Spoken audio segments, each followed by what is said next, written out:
Jaya Radha Madhava Punya Vihari.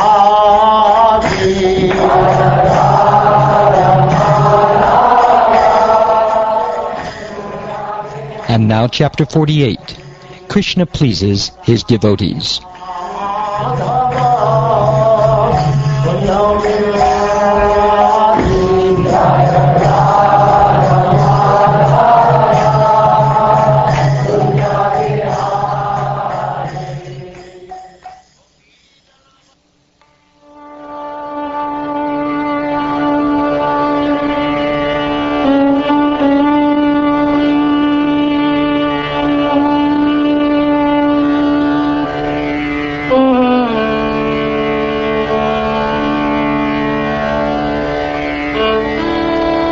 Shukdev Goswami said, next, after assimilating Uddhava's report, Lord Krishna, the Supreme Personality of Godhead, the omniscient soul of all that be, desired to satisfy the serving girl Trivakra, who was troubled by lust. Thus he went to her house. Trivakra's home was opulently appointed with expensive furnishings and replete with sensual accoutrements meant to inspire sexual desire. There were banners, rows of strung pearls, canopies, fine beds and sitting places, and also fragrant incense, oil lamps, flower garlands, and aromatic sandalwood paste. When Trivakra saw him arriving at her house, she at once rose from her seat in a flurry. Coming forward graciously with her girlfriends, she respectfully greeted Lord Achyuta by offering him an excellent seat and other articles of worship. Uddhava also received a seat of honor, since he was a saintly person, but he simply touched it and sat on the floor. Then Lord Krishna, imitating the manners of human society, quickly made himself comfortable on an opulent bed. Trivakra prepared herself by bathing, anointing her body, and dressing in fine garments, by putting on jewelry, garlands, and perfume, and also by chewing betel nut, drinking fragrant liquor, and so on. She then approached Lord Madhava with shy, playful smiles and coquettish glances. Calling forward his beloved, who was anxious and shy at the prospect of this new contact, the Lord pulled her by her bangled hands onto the bed.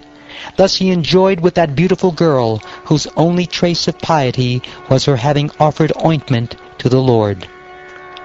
Simply by smelling the fragrance of Krishna's lotus feet, Trivakra cleansed away the burning lust Cupid had aroused in her breasts, chest, and eyes.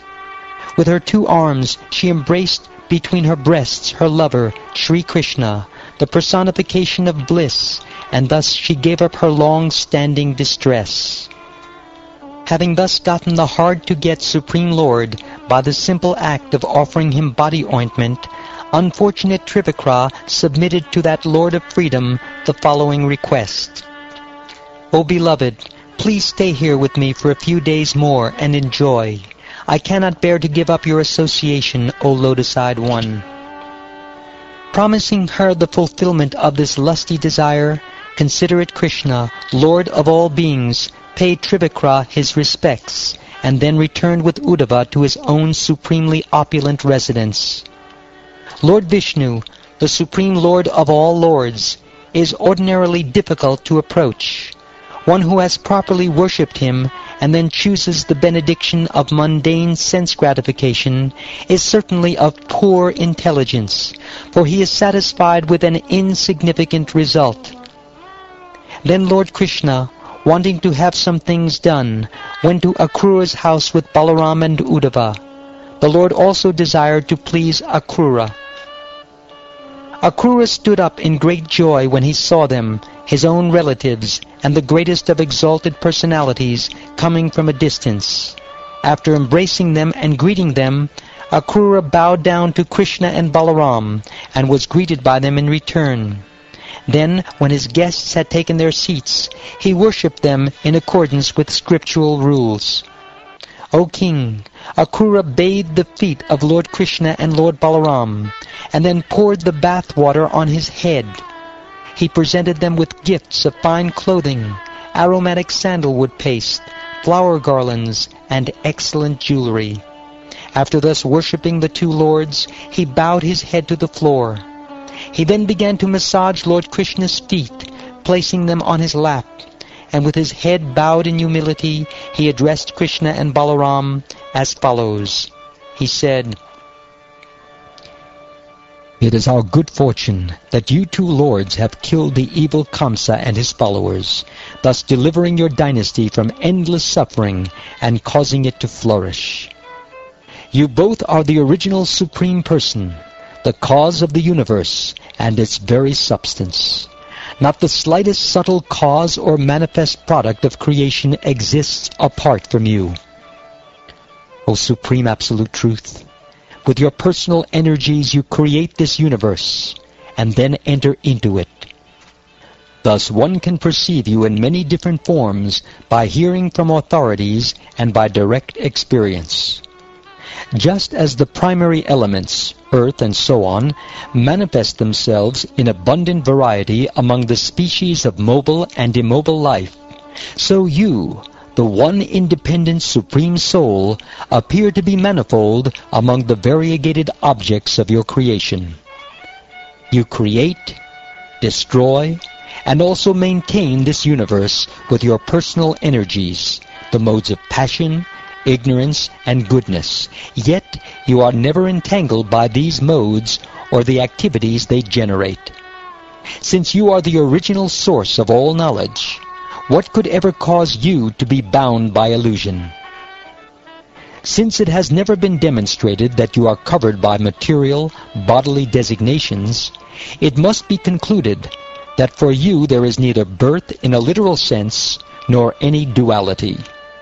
Therefore, you never undergo bondage or liberation, and if you appear to, it is only because of your desire that we see you in that way, or simply because of our lack of discrimination. You originally enunciated the ancient religious path of the Vedas for the benefit of the whole universe. Whenever that path becomes obstructed by wicked persons following the path of atheism, you assume one of your incarnations, which are all in the transcendental mode of goodness. You are that very same Supreme Person, my Lord, and you have now appeared in the home of Vasudeva with your plenary portion. You have done this to relieve the earth's burden by killing hundreds of armies led by kings who are expansions of the demigods' enemies, and also to spread the fame of our dynasty. Today, O Lord, my home has become most fortunate because you have entered it. As the Supreme Truth, you embody the forefathers, ordinary creatures, human beings, and demigods, and the water that has washed your feet purifies the three worlds. Indeed, O Transcendent One, you are the spiritual master of the universe. What learned person would approach anyone but you for shelter, when you are the affectionate, grateful, and truthful well-wisher of your devotees? To those who worship you in sincere friendship, you reward everything they desire, even your own self, yet you never increase or diminish. It is by our great fortune, Janardhan, that you are now visible to us, for even the masters of yoga and the foremost demigods can achieve this goal only with great difficulty. Please quickly cut the ropes of our illusory attachment for children, wife, wealth, influential friends, home, and body. All such attachment is simply the effect of your illusory material energy.